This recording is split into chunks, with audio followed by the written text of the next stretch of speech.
বন্ধুরা, যা গরম পড়েছে এই গরমে আমরা প্রত্যেকেই একটু পছন্দ করব যাতে ঠান্ডা জল একটু হয়। বাইরে থেকে এসে একটু ঠান্ডা জল হলে খুব ভালো হয়। কিন্তু ফ্রিজের জল আবার সকলের সহ্য হয় না, আবার আমরা অনেকে ফ্রিজের জল পছন্দ করি না।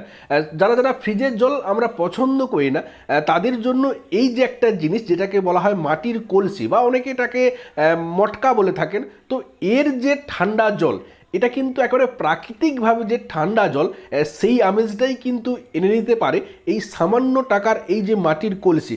এর প্রাইস মাত্র 300 টাকা। তার কারণ এর একটা ট্যাপ রয়েছে, কল রয়েছে, এবং এর যে জল ঠান্ডা করার যে ক্যাপাসিটি, যে ক্ষমতা, এটা কিন্তু একেবারেই ন্যাচারালের মতো। আপনি যখন এর থেকে জলটা গড়িয়ে খাবেন সেক্ষেত্রে দেখবেন যে এর যে একটা ঠান্ডা, সেটা কিন্তু একটু অন্য রকম। ফ্রিজের যে জল, সেই যে ঠান্ডা সেটা একটা আলাদা, আর এটা কিন্তু একটা আলাদা ঠান্ডা।